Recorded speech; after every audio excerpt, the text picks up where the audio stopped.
Olá, pessoal. Vou aguardar um pouquinho vocês entrarem.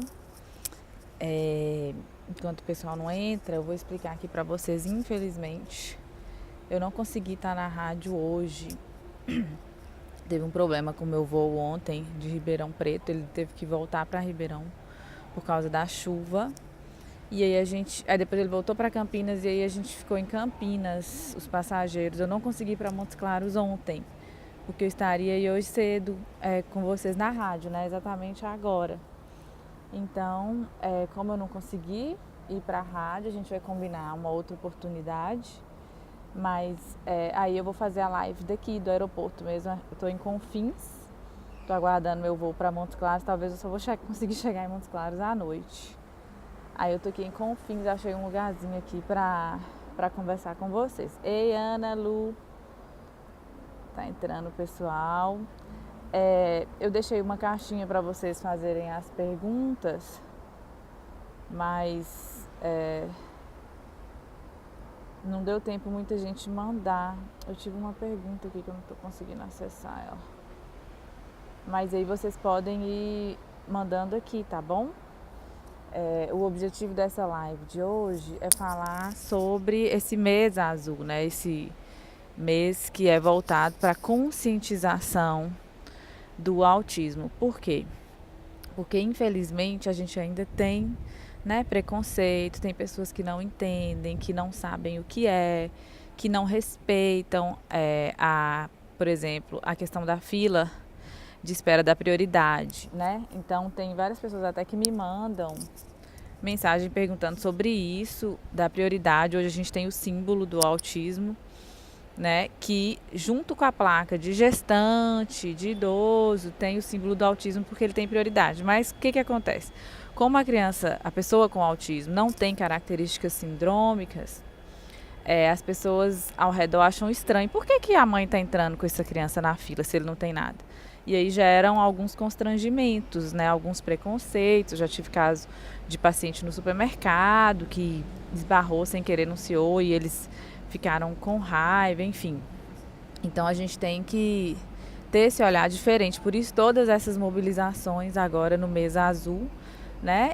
E já pensando nesse sentido. Então hoje nas placas tem que ter o símbolo do autismo para representar, e as pessoas têm que começar a entender, porque o autismo não tem essa característica sindrômica, é uma questão muito mais de comportamento. Então a criança vai se comportar diferente nesses ambientes, ela não vai ficar numa fila por muito tempo, ela vai ter estereotipias, vai ter comportamentos repetitivos, vai ter uma fala repetitiva, pode ser que ela grite no meio das pessoas, vai ter uma dificuldade de comunicação. Então a gente precisa de entender isso, né? Entender para não ter preconceito. A Márcia entrou, a Márcia que tá aí no Te Abraço ainda. Como é que tá aí, Márcia? Conta pra gente. A Márcia é a psicóloga que eu conheci, que faz consultoria também. E ela ficou lá no evento. Hoje eu não fui participar hoje justamente para voltar para Montes Claros na sexta, mas aí não foi possível, né? Não sei como vai ser meu dia de hoje. Então, gente, falando um pouquinho do Te Abraço, muita gente me perguntou. Eu publiquei antes sobre o Te Abraço, assim que eu fiquei sabendo, porque eu fiz as minhas inscrições primeiro, porque, né, quanto antes você fizer, melhor. Questão de valores, eu fiz no primeiro lote, o pacote completo. E muita gente me perguntou e falou, eu não fiquei sabendo e tal. Então eu sempre posto aqui, principalmente nos stories, sobre esses eventos maiores. Mas o Te Abraço tem todo ano, desde 2014, se não me engano.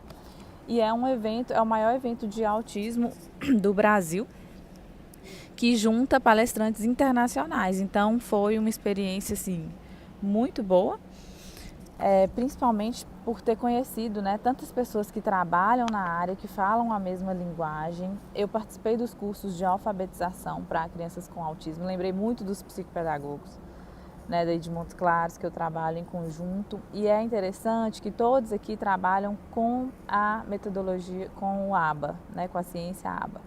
Muito legal. Então, a alfabetização da criança é através do ABA. Ó, a Somar Inclusão aí de Ribeirão, que legal, eles entraram também.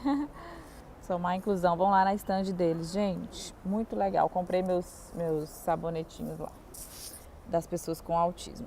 Então, eles utilizam o ABA para alfabetização da criança, através dos programas mesmo, né, de estímulos, de discriminação, de diversas técnicas. Eu não entro muito na alfabetização com meus pacientes, eu já encaminho para o psicopedagogo, mas é importante saber desse processo. E tem os psicólogos, analistas de comportamento que trabalham especificamente com essa área. Muito legal, né? Como que eles especificam esse tipo de ensino para a criança com autismo. Porque, na verdade, há uma individualização, né? Assim como para qualquer pessoa. Então, tem uma forma específica de ensinar cada criança. Tem criança... Ó, Bel, ei, Belzinha, beijo. Tem crianças que vão aprender primeiro pelos fonemas, tem criança que é pelas sílabas, tem criança que é pelas letras. Então, assim, o autismo é uma incógnita, né? Então, eu tenho paciente que já foi alfabetizado, paciente grave, mas que não... que ainda não fala, né? Que é não verbal. Então, a gente tem que seguir muito o que esse paciente traz para a gente. Eu faço muito isso com a parte da fala, da comunicação também, né? Dos comportamentos egóicos que a criança emite. A partir disso que eu vou estimulá-lo, né? A partir do que ele já sabe, do que ele tem interesse. Olha, a Patrícia, um beijo para vocês. Gente, eu fui na palestra, né, da Andréia. Vocês viram aí que eu postei a foto com ela, mas eu fiquei encantada com a Andréia, né? Uma simpatia de pessoa. Ela é uma mulher aí guerreira que está há um tempo já, tem muito tempo que ela tem o blog, o Lagarta Vira Pupa, e lutando aí pela inclusão do filho dela. Ela já morou fora, ela voltou para o Brasil e está à frente aí, né, inclusive das leis, de tentar um melhor caminho para as nossas pessoas com autismo. E foi muito interessante a palestra dela, porque ela focou nas famílias, na verdade, mais especificamente nas mães, porque a gente está numa sociedade machista que a mulher tem que dar conta de tudo, né? E quando vem um filho com deficiência, ela se torna uma pessoa santa, né? Uma pessoa assim, nossa, é a mãe especial. Ela diz que não gosta desse termo. Mãe especial, a mãe que dá conta de tudo, a mãe que Deus mandou o filho especial. Então, assim, eu acho que a gente tem que tomar muito cuidado mesmo com esses termos, porque é difícil. A gente sabe que um filho, né? O filho sem deficiência, um filho neurotípico, é difícil, né? A família muda totalmente sua vida, não dorme mais, vira de cabeça para baixo a vida. Com uma criança com deficiência, mais ainda. Então, não dá para nortear isso, não dá para mostrar, né, que é tudo lindo, que é tudo bom. É difícil, sim. Então, ela vem mostrando para essas mães que é possível ter uma vida convivendo com essa dificuldade, não fingindo que está tudo bem. Então, é possível. E esse, inclusive, a palestra dela foi Cuidar de Quem Cuida. E esse é o tema do nosso evento, do dia 11 de junho, que eu vou convidar vocês por aqui de novo. Né? No dia 11 a gente vai falar nisso em Montes Claros. Eu vou ver uma forma de transmitir para vocês de fora. Mas vai ser muito interessante porque a gente quer justamente focar na família. As pesquisas estão mostrando que não adianta você fazer um tratamento, mesmo que, né, o ABA, mesmo que seja o tratamento científico, caiu o negócio aqui, o vento, e não cuidar das famílias. Por quê? Porque as mães adoecem, tem um índice alto de mães de criança com TEA, com depressão, de mães com tentativa de suicídio. Então, isso é muito sério. Então, é preciso cuidar das mães. Então, a gente tem que ter um olhar para as mães, não é só para a criança. E eu falo mãe, é lógico que é a família, né? Mas a Andréia ressaltou muito as mães porque fica para a mãe. No final, fica tudo para a mãe, né? A mãe é a que cuida mais, é a que dedica mais, é a que tem esse vínculo maior. Foi o que ela trouxe. Então, é preciso cuidar. Então, se você não está bem emocionalmente, não tem como você cuidar do seu filho. E isso afeta no tratamento dele. Então, ela falou muito sobre isso. Eu achei muito legal, que foi de encontro ao nosso tema aí com a Renata Nunes, que eu vou estar aí em Montes Claros, dando essa palestra, que, né, para bastante pessoas. Eu convido todo mundo, vai ser muito bom. Porque eu vou falar dessas atualizações no tratamento, mas o mais importante é o cuidado à família. Então a gente trata a família como um todo. Então, antes de ser analista do comportamento, eu sou psicóloga, eu trato da família, eu cuido da família. Não adianta eu nortear um tratamento, eu montar os objetivos de tratamento, sendo que essa família está adoecida, sendo que ela não dá conta, ou sendo que ela só vai terceirizar esse tratamento.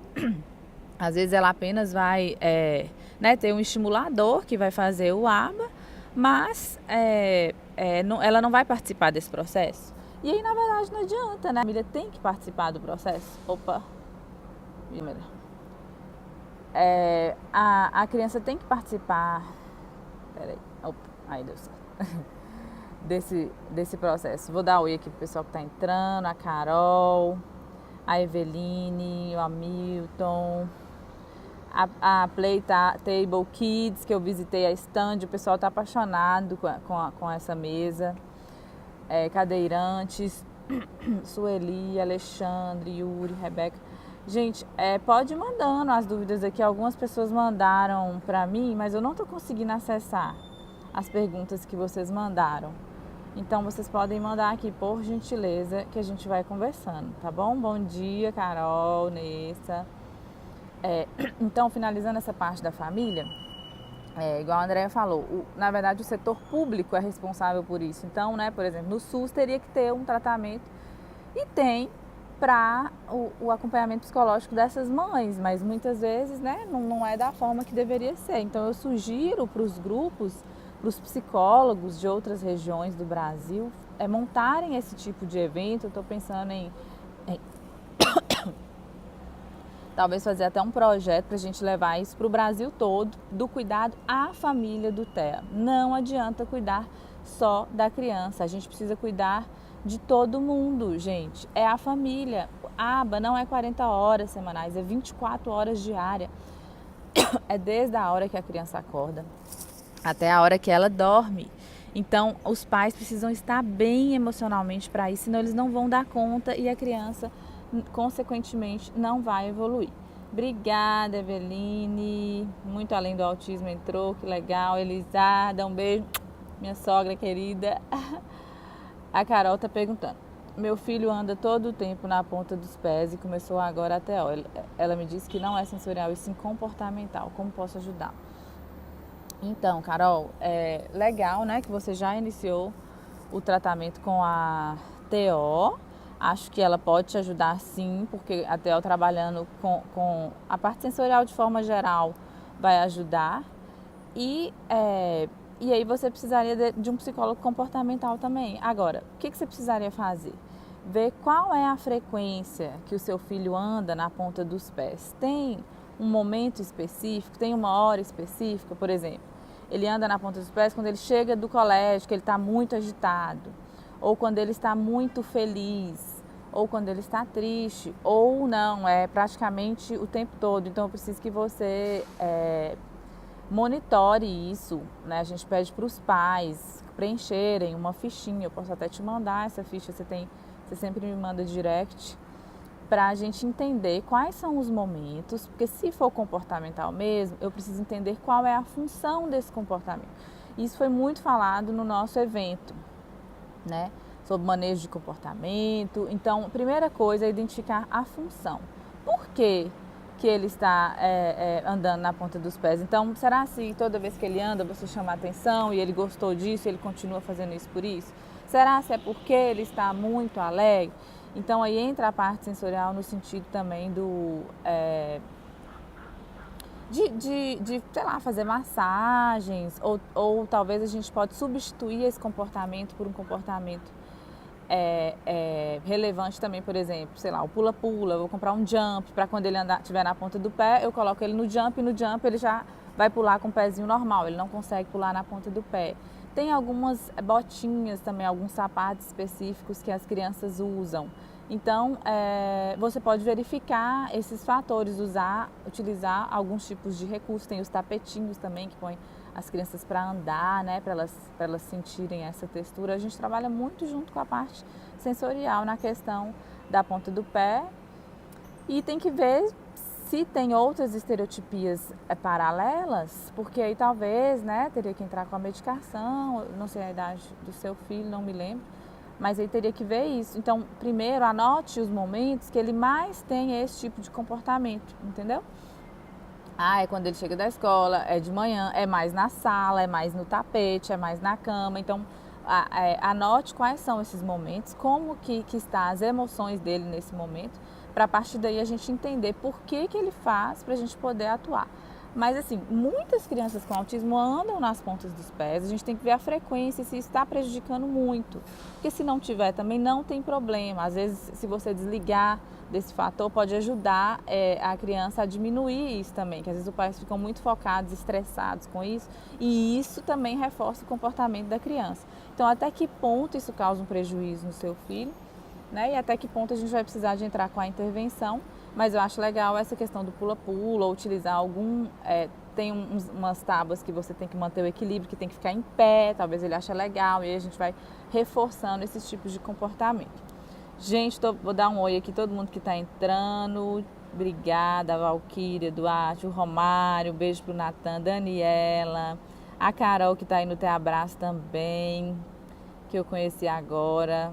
Deixa eu ver quem mais. A Márcia. Carol, espero ter te ajudado. Qualquer coisa você me manda aqui inbox de novo. O Muito Além do Autismo está falando aqui. Estamos hoje fazendo um evento multidisciplinar sobre autismo. Temos juiz federal, psicólogo, médico, nutricionista, fonoaudiólogo. Que legal! E prezamos sempre por esse âmbito da família. O cuidado é sempre integral e holístico. Onde vocês estão fazendo esse evento? Porque eu fiquei sabendo que ia ter um evento de autismo também no Rio de Janeiro. A Elida entrou, a BPD, e eu virei a câmera de novo. Você me fala, por favor, Muito Além do Autismo. Legal saber que vocês promovem esse evento. Pois é, o foco do tratamento, gente, é a família. Então caiu por terra isso. Vamos tratar a criança? Não. Tanto que o terapeuta que trabalha com autismo, a família entra na sessão. Não tem de, eu vou fazer a terapia e ele sai. É meia hora aqui comigo, 1 hora e depois ele sai, tchau. Não. Os pais sempre vão estar participando dessa terapia para ele saber o que está fazendo para ele reproduzir em casa. Então, isso foi muito falado no evento. O tratamento do autismo é treinamento de pais. Mesmo que tenha o estimulador específico, tem o psicólogo que aplica, os pais têm que ser treinados para a gente ter resultados efetivos. E se for pensar, gente, o nosso filho é o nosso bem mais precioso. Então, a gente tem que ter um tempo específico para ele, não dá para terceirizar. E muitas vezes a gente faz isso com filho neurotípico, filho especial, a gente terceiriza. E fica muito pouco tempo. Tem pesquisas que mostram que os pais ficam 17 minutos por dia com a criança, com uma conversa assim mesmo. E é muito pouco, né? Então, vamos nos responsabilizar e aprender sobre o tratamento. Tem pais que nem sabem o que está acontecendo, que não quer saber o que é autismo, tal. E assim, é lógico que eu respeito as fases que ele está passando, né, em termos de luto, de aceitação, mas chega um momento que eu preciso de me engajar nesse tratamento para o meu filho evoluir, que é o meu objetivo maior. O Muito Além do Autista falando que é João Pessoa, Paraíba. Ficaremos honrados em tê-la conosco palestrando no próximo evento. Muito obrigada, será um prazer estar aí. Direto eu estou aí em Recife, pertinho. E aí vai ser com certeza eu quero ajudá-lo, sim. Eu vou dar uma conferida no evento. E é legal também, né? A gente seguir a página do Muito Além do Autismo, que tá falando desse tipo de evento. Está acontecendo muitos eventos no Brasil agora, nesse mês do autismo, né? E aí vai ser um prazer estar com vocês, sim, em João Pessoa. Gente, então deixa eu ver o que mais que a gente tem aqui. Vocês podem me mandando mais dúvidas. Sobre os manejos de comportamento agressivo, que foi a palestra da Meca, que foi assim o boom do evento, né? Muitos colegas meus vieram de fora, inclusive foi um prazer, eu encontrei muita gente, é muito legal. Eu fui sozinha para o evento e aí eu tenho, né, o pessoal de Franca, o pessoal de Ribeirão Preto, veio gente de Recife, veio gente de Brasília, gente de São Paulo, muita gente que eu conheci, teve pessoas que eu conheci lá. E teve os amigos, os colegas de profissão que foram, teve mães de pacientes que eu conheci lá também, que eu dava orientação online, foi muito bacana. E nessa palestra da Meca concentraram muitas pessoas porque ela fala sobre o manejo com comportamento agressivo, que é uma demanda que a gente tem, é uma realidade, né? O que fazer quando a criança começa a se bater? Quando ela começa a bater nos colegas? E na verdade, gente, resumindo bem essa palestra, depois eu posso falar melhor sobre isso com vocês, que eu dou palestra sobre isso também. O foco é sempre no antecedente, é em antecipar. Na verdade, esse comportamento aconteceu uma vez, imediatamente eu vou analisar, entender o porquê e vou antecipar, eu vou buscar que ele não ocorra. Principalmente descartando aqueles fatores biológicos, né? Então a pessoa tem dificuldade de questão de estar com fome, estar com sono, estar irritado, todos esses fatores podem levar a ter uma crise ou uma birra, então eu posso tentar descartá-los, é claro, né? Antecipar isso. Agora, se for algum fator específico que acontece na escola, ele fica irritado quando, sei lá, quando as crianças começam perto do recreio, elas começam a se agitar, então talvez antes do recreio eu tire ele da sala para ele não ficar irritado e não bater nos coleguinhas. Então assim, a gente tem que ter estratégias antes do comportamento ocorrer. Então nos Estados Unidos, todo o trabalho é focado no antecedente. E aqui a gente fica baseado no comportamento atual. Então a gente vai nas escolas, os professores falam, que ele está batendo, que ele está isso, e acaba reforçando esse comportamento o tempo todo. A criança passa 2, 3 meses tendo comportamento agressivo na sala de aula. Infelizmente a gente não tem profissional também capacitado para estar indo na escola o tempo todo. Eu vou na escola dos meus pacientes quando a gente tem esses problemas, mas assim, primeiro eu tento antecipar. Então se ela está tendo isso muitas vezes, esse comportamento pode se instalar. É mais difícil de impedi-lo, mas é possível. Mas assim, de forma geral, o comportamento agressivo, a gente segura a criança por trás, sem contato visual, né, sem deixar ela se morder ou se bater ou bater no outro, pode retirá-la da sala para que os coleguinhas não fiquem assustados, estigmatizem. Tem algumas questões de contenção, inclusive a América dá um curso só sobre isso, que eu quero fazer ainda, só sobre essas técnicas de contenção para essas crianças que se agridem. Mas a gente tem que focar nos antecedentes, entender por que ele faz isso. Eu mexo no antecedente, então eu antecipo, a criança não vai ter isso, é muito melhor. Gente, vou dar oi de novo aqui quem está entrando, a Lê, autismo sempre, que legal. Fernanda, um beijo para a Líria. Mina, um beijão. Fabiana, Igor, a Nath, Carla, deixa eu ver quem tá falando aqui. A Patrícia. Tem uma criança de 7 anos que senta sempre na mesma posição W, está comprometendo a estrutura física dela, de que forma posso ajudar? Patrícia, boa pergunta. Isso é muito comum no autismo também, né? As crianças sentam com as perninhas para trás e, né, a gente já viu que isso é prejudicial, os fisioterapeutas, os TOs ficam super preocupados. E é uma questão muito do autismo mesmo, tem muito paciente que faz isso. E a gente corrige. O tempo todo a gente tenta corrigir. Talvez você pode conseguir antecipar isso também, como eu estou falando de tentar antecipar o comportamento inadequado. Você pode, assim que ele for sentar no chão, você já direciona as perninhas dele para a perninha de índio. Toda vez que ele sentar dessa forma, você vai reforçar, você vai elogiar, você pode dar um motivador para ele. Inclusive eu estou até com os motivadores aqui, gente, que eu comprei lá e não coube na minha mala. E eu trouxe, olha só que bonitinho, eu comprei o Dino. Essas coisas que fazem barulhinho, né? As crianças adoram. O robozinho, esse robozinho é o máximo. Eu mostrei pra vocês, mas ele tá fora da caixinha agora, olha. Aqui. Olha que reforçador legal. É lógico que é a criança que escolhe, né? Não sou eu. Mas bem legal esses brinquedinhos. Então, assim, a gente pode tentar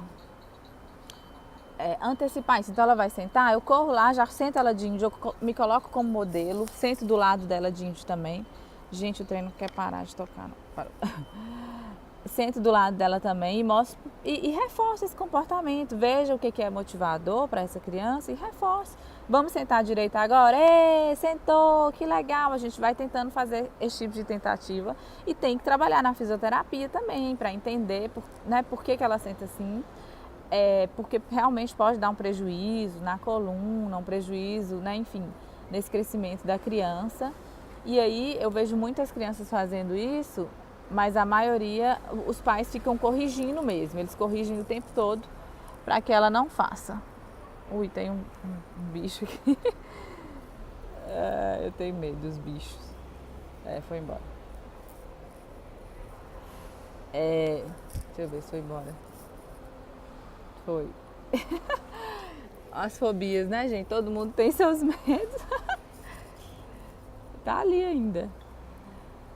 Então, tente reforçar esse comportamento da criança, né? Quando ela sentar dessa forma, é o que eu posso te dizer agora. Mas da mesma forma como eu falei para a mãe da ponta do pé, eu vou sair daqui que tem um bicho. Como eu falei para a mãe da ponta do pé, tente identificar os momentos que ele senta mais nessa posição. Vocês estão rindo de mim, né? Daqui a pouco ele pousa aqui no meu cabelo. Tenta identificar os momentos que a criança está mais nessa posição e tal, e assim tentar modificar antes também. Dá um trabalhinho, né? Porque você tem que ficar atrás da criança. Mas tem o efeito, principalmente reforçando o comportamento correto. Chegou mais gente aqui, o Vitor, a Carol tá aí de mim, o Dr. Flávio, Matheus, olá, todo mundo que tá entrando aí agora, pode mandar sua dúvida. Quem tá entrando agora, eu não consegui estar na rádio, eu tô aqui no aeroporto porque meu voo foi cancelado, passei um susto, que ele não pousou em Campinas por causa da chuva, e aí eu tô fazendo só a live para vocês, a rádio vai ficar para uma outra oportunidade, tá bom? Autismo sempre. Meu filho não tinha acompanhante no colégio, pedi agora que Matheus está com dificuldade. Então, não que acompanhante que o colégio... Não, peraí que eu não tô entendendo. Meu filho não tinha acompanhante no colégio, pedi agora porque ele está com dificuldade. Então, não que acompanhante. Ele não quer acompanhante? Me explica isso direito. Autismo sempre, me explica. Ele não quer acompanhante. Qual é a idade dele? Ele tem compreensão? Como que é? Porque eu tenho alguns pacientes mesmo que têm resistência para acompanhante. Mas só me fala a idade dele, se ele já teve antes e se ele é verbal, se ele compreende, para eu te responder melhor. Pois é, ele não está aceitando. Qual é a idade e a compreensão? A Anne entrou. Ei, Anne! Diretamente de Albany. Vou responder sua dúvida aqui, Anne, que você me falou sobre as crises. Vou responder. 7 anos, ele fala? Ele tem uma compreensão? 7 anos ou 1 ano? Não estou entendendo. Gente, essa questão da escola, também a gente teria que associar o professor a algo motivador para a criança.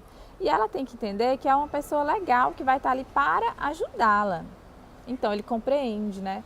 Então, talvez ela teria que fazer aproximações sucessivas, não ficar do lado dele. Talvez ele se sente invadido, ele fique com vergonha dos coleguinhas. Eu tenho paciente que tem vergonha dos coleguinhas, porque tem uma professora de apoio. Então, talvez ela pode ficar à distância, aí na hora que ele tiver uma dúvida, ela vai lá, ela utiliza de motivadores também. Então, isso tem que ser aos poucos, já que você conseguiu esse apoio agora, o apoio é muito importante, né? Talvez, eu tenho mães que até promovem, sei lá, faz um almoço em casa, chama a professora, para tornar um ambiente, para a criança entender que é uma pessoa, né, amiga, que é uma pessoa próxima. A gente tem que ir associando a professora a coisas legais, para ele entender e no fim ele ir aceitando essa ajuda, mas o principal é que essa professora não fique do lado dele, não fique ali em cima dele, porque ele vai se sentir com vergonha e constrangido e ele tem toda a razão. Então, em qual momento que precisa dela? E seria legal talvez ela ajudar outras crianças também, para ele ver que não é só para ele, talvez a gente pode trabalhar dessa forma a princípio, né? Gente, tá chegando mais gente aqui, a Gilda, Shirley, Ceiça. Ah, tá. E eu vi a Anne aqui, lembrei da pergunta dela. A Anne me perguntou sobre como lidar com essas crises das crianças pequenininhas. Principalmente aí as crianças de 2 aninhos, né, gente? Os Terrible Two. As crianças estão aí no auge e estão explorando e se sentem as donas do mundo e tudo é meu. E isso vale para qualquer criança. De nada, querida. Isso vale tanto para criança com espectro autista quanto para criança neurotípica. Os 2 anos é a fase que a criança dá mais trabalho. Ela vai dar birra, ela está explorando, ela aprendeu, né? Ela sabe andar, ela sabe pegar, ela sabe escalar, ela sabe que se ela chorar o pai fica louco. E assim, a gente tem que começar a aprender a diferenciar birra de crise. Isso as pessoas sempre me perguntam. A crise, ela vai estar relacionada a fatores biológicos, a fatores de dor. Às vezes a criança está sentindo algo, né? Ou até mesmo uma convulsão. Tem diversos tipos de convulsão e ela pode dar uma crise, né? Tanto de choro, ou uma crise de ausência, ou uma crise de se jogar no chão. Então é algo mais sério. As birras têm fatores antecedentes, então tem uma causa.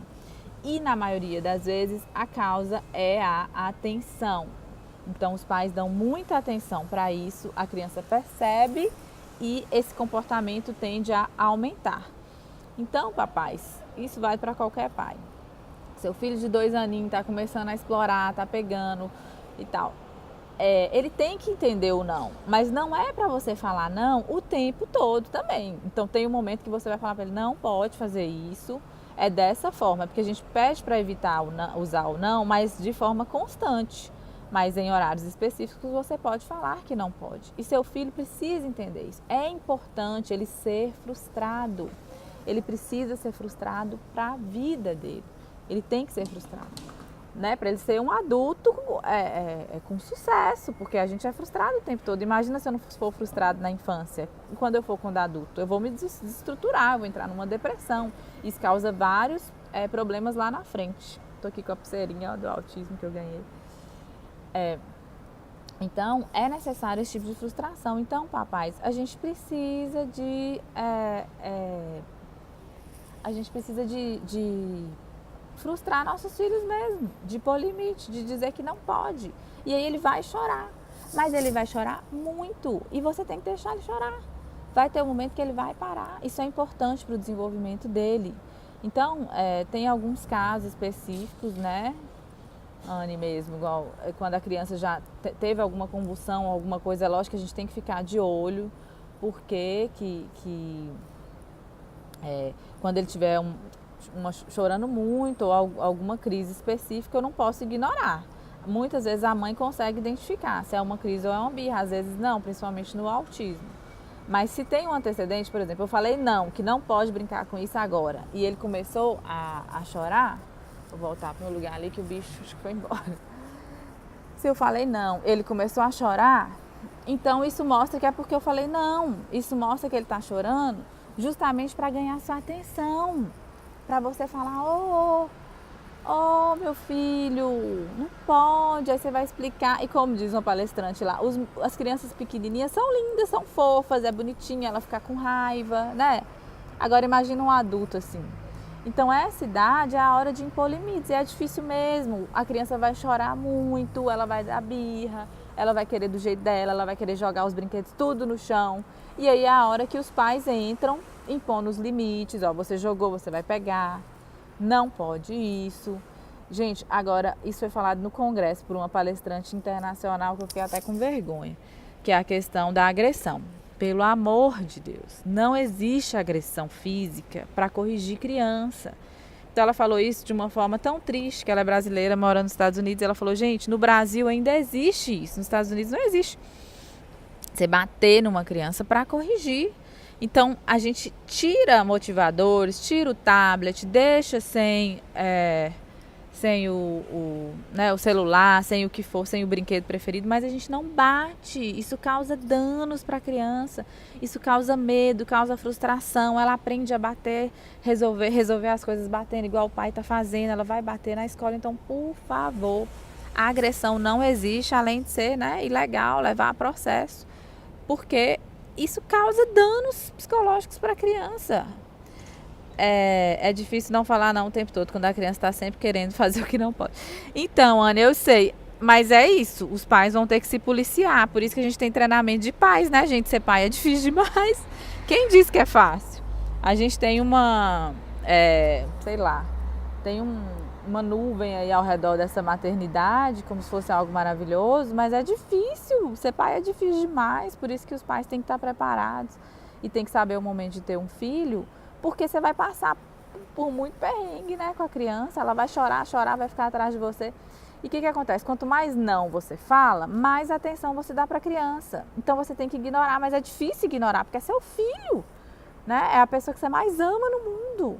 Mas isso é importante para o desenvolvimento dele. Ele precisa ouvir não, ele precisa ser ignorado nesse momento. Isso vai ser importante, né, para as emoções, para o desenvolvimento emocional dele. Então fala uma vez, ó, sei lá, esse brinquedo aqui, esse brinquedo a gente vai brincar depois, não pode agora. E aí ele começa a vir atrás de você chorando, você vai deixar. E aí vai ter um momento que ele vai parar de chorar. No momento que ele para, que você dá atenção. Ah, o que você quer agora? Entendeu? Então é difícil demais, mas é um treino de pais. Os pais começam a fazer isso, é bom ter um profissional orientando. E aí aos poucos a criança vai se ajustando. E é importante falar do pico de extinção. Então se ela chora e você atende, se ela começa a chorar, você não atende mais, ela vai começar a chorar mais, que ela vai estar achando que ela está chorando pouco, né? Você atendia, ela vai chorar, chorar, chorar. Chega uma hora que tem um pico e começa a reduzir. Então, nesse momento, é o momento que você consegue ter mais paz, mas às vezes demora, né? Você tem que fazer esse manejo comportamental insistentemente, aí 1 semana, 2 semanas, até a criança entender que não funciona. Sobre bater, o que fazer quando a criança começa a te bater? Pois é, você vai segurar ela. Então você fala, não pode, uma vez só, e é importante você já mostrar para a criança, antecipe as coisas para o seu filho, tenha um quadro de rotina, tenha umas imagens, olha, agora é isso, agora é aquilo. Né? A criança, ela se sente insegura, ela não sabe o que vai acontecer, ela acha que talvez está na hora de brincar e na verdade está na hora de almoçar, de ir para a escola, de tomar banho. Tem criança que tem pavor de tomar banho, né? Que não quer parar de brincar. Então, de preferência os pequenininhos, dá para você montar um quadrinho de rotina, pega as figurinhas, mostra, ó filho, agora é isso, agora nós vamos fazer isso, agora é isso. E aí a gente vai conseguindo antecipar as birras. E quando você falar não e ele vier para bater, você vai segurá-lo, não precisa falar mais não, ou você pode falar uma vez só. A gente não bate na mamãe, a gente adula, a gente faz carinho, adula. Eu fui falar adula em Recife, ninguém entendeu. A adula é dos mineiros. A gente faz carinho nas pessoas. A gente fala isso uma vez só, você vai segurar ele até ele acalmar. Aí ele vai ficar gritando, gritando, gritando, você segura. Aí depois que ele acalmar, você solta, abaixa, olha pra ele. O que você quer, meu filho? Fala comigo, fala com a mamãe. Não precisa chorar, eu consigo te entender. Entendeu? Então a gente tem que ter muita paciência, né? Paciência tremenda aí. Mas assim, é porque às vezes quando esse quadro já está instalado é mais difícil. Mas, ainda mais criança de 2 para 3 anos, ela aprendeu muito pouco ainda na vida. Um paciente de 10, 12, 15 anos é mais difícil porque foram 15 anos de aprendizado. Então tá numa fase boa ainda de trabalhar com ele. Viu, Anne? Eu passei as orientações para vocês no consultório. Eles moram em Albany, em Nova York, e vieram em Montes Claros, eu passei para vocês. E a gente pode marcar um Skype para conversar melhor, tá, Anne? Mas pode segurar, não deixa ele te bater de forma alguma. Deixa eu ver aqui que tem mais algumas dúvidas aqui para trás. O autismo tá falando, quadro de rotina é show, meu filho já sabe o que faz, inclusive ele diz, papai, falta isso.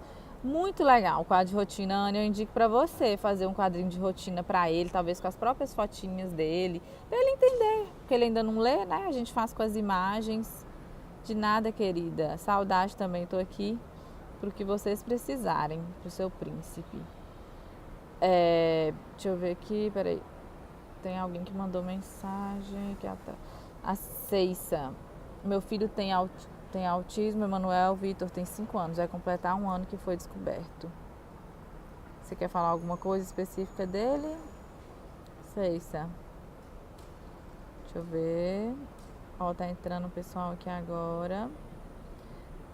Ceissa, eu não sei como que tá seu processo ainda, porque o diagnóstico, né, tem 1 ano, então talvez você tá ainda no início assim de socorro, ou talvez você já tá no processo de de busca de tratamento, como eu falei para vocês, mamães, o mais importante é vocês se cuidarem. Qualquer mãe, se cuidem, tenham o seu tempo. Eu pergunto para as mães assim, o que você mais gosta de fazer sem filho e sem marido? Elas não sabem, eu não sei, eu não faço nada para mim, eu não sei. Aí eu falo com elas, então lembra alguma coisa que você fazia quando você era solteira? O que você gostava de fazer? Aí elas lembram, eu ia pro parque, eu fazia uma caminhada, eu saía com minhas amigas. Gente, isso precisa ser resgatado, né? Pelo menos uma vez na semana a gente precisa ter um momento nosso. Eu gosto de ficar olhando para a lagoa, eu vou lá ficar 10 minutos olhando para a lagoa. Eu gosto de, né, caminhar, eu gosto de tocar violão, eu gosto de ouvir música. É tão importante, quando os pais se cuidam, o filho tem um benefício tão grande, mas eles pensam o inverso, né? Eu vou cuidar, eu vou focar tudo no meu filho para ele ser a pessoa mais feliz do mundo, ter o maior desenvolvimento do mundo, mas aí tá errado. Ó, o Carlos André entrou, oi Carlos. Sandra, Pacheco, tem o pessoal entrando. A Ceiça tá falando, o Emanuel também já sabe. Eu não somando cada vez mais pro nosso conhecimento. Melhor psicóloga, obrigada, querida. De tratamento, sim, com a fono, psicólogo e terapeuta. Pois é, Ceiça, que bom que você já tá sendo, já tá em tratamento, mas como eu falei, mamães, cuidem de vocês. O seu filho vai desenvolver muito se você se cuidar, muito mesmo. O autismo tá falando, no início tive medo, pai solteiro, resolvi compreender tudo, hoje tenho uma vida melhor e adaptada. Rosane entrou. Pois é lógico que a gente tem medo, né, gente? A gente tem muito medo. O que é isso? O que é autismo? Tem gente que nunca ouviu falar do autismo. Agora tá sendo muito mais divulgado, né? Mas tem gente que nunca ouviu falar, as pessoas ficam perdidas. Eu atendo os pais, assim, é bem complicado esse início de processo, eu tento acolher o máximo, mas assim, a gente vê a dor no olhar do pai, porque tem uma dor, sim, né? A gente passa por um luto, sim, não é o filho perfeito que eu estava esperando, nenhum filho é perfeito, mas tem uma dificuldade nesse momento e é preciso ter muito apoio. Eu tenho muita mãe entrando em depressão, eu tenho pais, os pais também, né, tem homens que não dão conta, as mulheres na maioria das vezes, mas tem as famílias que se apoiam, que eu acho muito legal. Às vezes os pais me ligam para conversar sobre as mães, sobre para eu reforçar esse cuidado delas, sabe? Tem família que é bastante unida e precisa, né? Precisa muito dessa união. Deixa eu ver o que mais que tem aqui, gente, para falar para vocês da nossa programação, que eu já vou encerrar, que eu vou ali tentar ver se eu consigo um voo para Montes Claros hoje ainda. Olha, foi falado sobre a genética, né? O Alisson Mootri veio não, ele fez uma conferência, eu gostei muito da parte da genética, já tem genes que mostram o autismo grave na combinação lá que eles fazem, tá tendo bastante pesquisa nessa área genética para entender. A gente ainda não sabe a causa, mas a gente teve muita evolução nas pesquisas de 10 anos para cá, nessa área do autismo. Então, estão andando, né, as pesquisas. E o que é mais importante disso tudo, gente, é o mapeamento genético. Se você tem um filho com autismo, quer ter outro, está com medo, faça um mapeamento genético. Porque aí, né, eles vão avaliar qual é a chance, não sei se precisa tomar alguma medicação ou não para a gestação. A questão dos irmãos tem aumentado a porcentagem, né? Antes eu lembro que a gente falava 5%, hoje eles estão falando 20% do irmão ter autismo. Então é importante você fazer o mapeamento. Quem ainda for ter filho, faça antes, né, o mapeamento genético com seu parceiro, para identificar se seus genes vão desenvolver algum tipo de deficiência, e a partir daí é possível prevenir, né, tomando as precauções necessárias. Tá bom? Verdade, tem uma fábula que descreve perfeitamente esse sentimento de luto. Bem-vinda à Holanda, eu conheço essa fábula, é muito legal. Quem tiver aí, né, interesse de ver no Google, tem Bem-vindo à Holanda. Emanuel Vitor não parece que tem autismo, ele é leve. Pois é, que bom. Agora, assim, esses autismos leves, gente, a gente precisa muito Esses autismos leves a gente Com sua atenção, tá senhora tendo barulhinho Valéria aqui. Oliveira. E Precisa ter senhoras cuidado e no sentido de senhores, trabalhar, né, para comparecer que aos ele serviços se públicos desenvolva ao da máximo. manhã. Então, a questão de comunicação, a questão de habilidade social, então não é um caso que a gente pode deixar de lado por ser leve. Tem que ter um trabalho bem direcionado para isso. Obrigada, Rosane. Admiro seu trabalho, sou fã. Beijo grande. Bom voo, obrigada. Se eu conseguir pegar meu voo, porque tá difícil voltar para Montes Claros.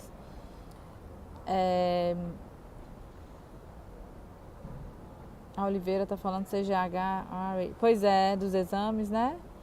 Tem o Matheus, Thea, 7 anos, e Davi com 3 antes de levar na neuro. Tem como fazer esse mapeamento? Davi tem características.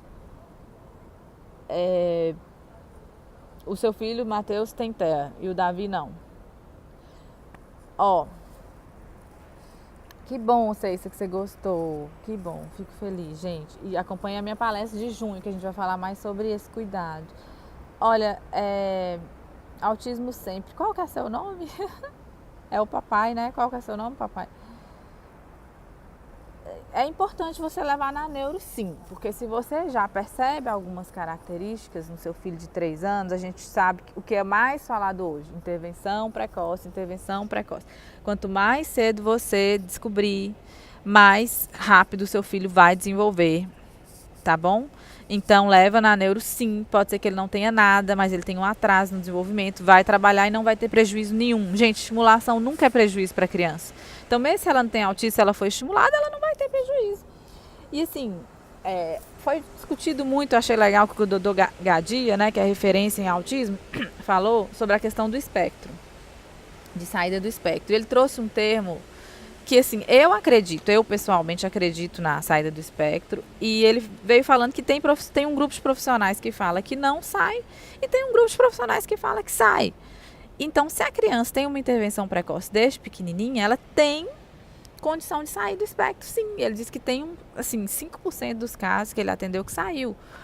Porque, na verdade, a criança para de pontuar o que caracteriza o seu comportamento, né, de TEA. E aí ela vai tornando uma pessoa neurotípica. É claro que, igual ele falou, mas eu conto uma piada, ele não entende. Gente, isso é o de menos, né? A gente às vezes não entende piada. Então, mas assim, tem algumas.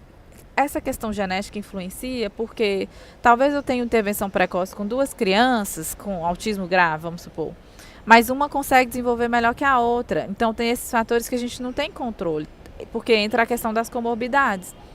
Pode ser que a criança tenha uma deficiência intelectual associada, ou tenha algum outro tipo de deficiência, tenha o toque, tem muito tipo de deficiência associada ao autismo, gente. Inclusive, eles falaram no congresso que a maioria das crianças com autismo tem alguma associação, tem o TDAH, enfim, mas tem só o TEA, né? E é possível, sim, mas é importante entender essa questão genética, essa questão de desenvolvimento, porque, igual ele falou, não tem uma fórmula mágica. Lógico que a intervenção precoce vai beneficiar a todos, mas vai ter criança que pode ter um desempenho melhor que a outra. Isso vai depender das características dela, das características genéticas, enfim. Então, mas eu acho isso legal para os pais verem isso. Quanto mais cedo eu estimular, melhor. E eu tenho que ir respeitando o limite de aprendizado do meu filho. Não compare seu filho com outra criança. Ele está desenvolvendo, meu filho está lento. Não faça isso. Cada criança tem, né, o seu limite, tem o seu desenvolvimento próprio. Então, nós profissionais, vamos fazer o máximo pelo seu filho e ele tem o seu tempo de desenvolvimento. E é lógico, quanto mais cedo, melhor. Deixa eu ver aqui o que mais vocês estão falando. Mas leva seu filho, viu? No neuro, sim. O Davi. Você chama Davi. Legal, Davi. Leva seu filho na neuro. Já leva na psicóloga para começar a estimulação. É importante, principalmente por você já ter um filho. Toda hora a câmera aqui. A Patrícia está perguntando. Peraí que acho que alguém falou mais coisa. Eu amei suas palavras. Que bom, nós já vimos isso, com certeza. Você tem palestra ou curso previsto para Pernambuco? Então, gente, eu vou para Pernambuco agora, dia 27, se não me engano, de abril. Vou dar uma palestra lá para pais do CEAM. tem alguns pais me perguntando se podem participar. Eu não sei, a gente precisa de entrar em contato, vocês precisam entrar em contato direto com o CEAM para ver se vai abrir ou não. Mas eu vou dar uma palestra para pais lá, falando do tratamento desse cuidado. Estou indo lá em Recife só para essa palestra. E provavelmente no meio do ano eu vou retornar lá, que eu estou indo com uma frequência assim, a cada 3 meses eu estou indo para Recife, que eu sou supervisora da clínica. Então eu tenho que estar indo, né, supervisionar o trabalho, fazer o atendimento das crianças. Então o pessoal de Recife, né, pode mandar um inbox, que quando eu estiver aí é possível a gente encontrar. Quando eu vou, encontro com algumas mães que querem conversar, será um prazer ajudá-los. Vídeo no YouTube. Então, gente, eu tenho um canal no YouTube que chamava Tia Su em Ação, porque eu tinha um programa da rádio, Tia Su Responde. Inclusive o pessoal está pedindo para eu voltar com esse programa, tá difícil pela questão logística e de tempo mesmo, né? A semana cheia e nos fins de semana eu sempre estou viajando, que era nos sábados. Mas eu estou vendo com o Fred, né? Hoje não pude estar na rádio, uma pena, mas eu sinto falta do programa da rádio, porque muita gente tira dúvida e eu faço ao vivo aqui para vocês. Mas a gente vai tentar retornar, nem só uma vez por mês com o programa. E eu tenho o canal no YouTube, agora eu mudei o nome, tá? Suelen Priscila, Suelen Priscila, o meu canal. Tem todos os meus vídeos do YouTube lá, tem o do Dia do Autismo do ano passado, tem sobre TOC, TDAH, sobre todas essas deficiências. E eu quero retomar com vídeos para vocês, tá bom? Muitas pessoas estão me pedindo, eu quero fazer vídeos mais pontuais. Vocês podem até ir me mandando os temas. Então, fazer vídeos sobre comportamento problema, sobre os 2 aninhos, sobre essas estereotipias. Então, eu quero voltar a ter esse processo, né? Até o meio do ano eu quero me organizar para isso, porque é muita coisa. Mas eu quero ter esse tempo para montar esses vídeos para vocês, que aí já fica pronto e já fica mais fácil, né? Tá bom? Aí, mas vocês podem se inscrever lá no Suelen Priscila, Dedicação a Quem é Especial, que em breve eu vou colocar novos vídeos. Autismo sempre. Não procuro essa ideia de sair do espectro, quero estimular, tratar e tratar para não me incomodar. Isso, exatamente. A gente não pode ficar focado nisso, né? Meu filho vai sair, meu filho não vai sair, como é que é? Não. O principal é aceitar o meu filho. O meu filho tem o transtorno do espectro autista. O que eu posso fazer frente a isso? E aí eu preciso estimular ao máximo. E aí as consequências vão vir. O desenvolvimento vai vir. E isso traz uma alegria tremenda, né? Para os pais e para as famílias. Em Natal... Peraí, Natal, não entendi sua pergunta.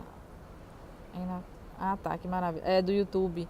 Eu quero retomar, viu, gente? Quem quiser ir me mandando os temas aí, eu vou me organizar para ir postando, voltar com esse projeto aí do YouTube para vocês e tá mais perto aqui nas lives, né? Tirando dúvidas, que eu gosto muito dessa interação. É muito gratificante estar aqui com vocês. Gente, então é isso. Tá no meu destaque aí nos stories sobre o evento, o Té Abraço. Então eu fui filmando parte das palestras que eu achei mais importante. Vocês podem acompanhar lá, né? Ontem teve palestra internacional muito bacana sobre o tratamento americano. Eu já estive lá, eu quero voltar para trazer também mais novidades para vocês daqui, para a gente ver o que é possível adaptar para o Brasil, né? Que não adianta ver, lá é tudo maravilhoso, e aqui? Então, eu acho que a gente tem que lidar com a realidade. O que eu consigo adaptar dentro da realidade brasileira. De Campina Grande, que legal, o Davi, né? Ai, peraí, acho que eu fiz alguma coisa errada aqui, que o trem subiu. Não consigo voltar mais. Eu não sei mexer direito aqui. Gente, então, eu quero agradecer todo mundo aí que participou, que entrou, né, na live, pedir desculpa aí pro pessoal da rádio, mas aí vai ficar gravada aqui essa live. Vamos pensar em próximos temas pra gente estar interagindo. Vocês podem me mandando inbox, às vezes eu demoro a responder, mas eu respondo. Se eu demorar, vocês me mandam lá uma mensagem que sobe, porque às vezes a mensagem vai descendo, né? E é um prazer conversar com vocês. Vai ter muita coisa ainda esse ano. Esse mês, né? Esse ano e esse mês especificamente. Semana que vem, eu tô em Januário, vai ter uma roda de conversa. Eu vou mostrar ao vivo aqui para vocês sobre essa roda de conversa, eu e um neuropediatra. E a de Recife também, tá bom? Um prazer estar com vocês. Vou ali tentar ver se eu consigo voar para casa, que a gente precisa descansar. Eu também preciso cuidar de mim, né? Nós profissionais precisamos nos cuidar para cuidar bem de vocês também. Um beijo para todo mundo, um ótimo fim de semana. Obrigada. Até mais.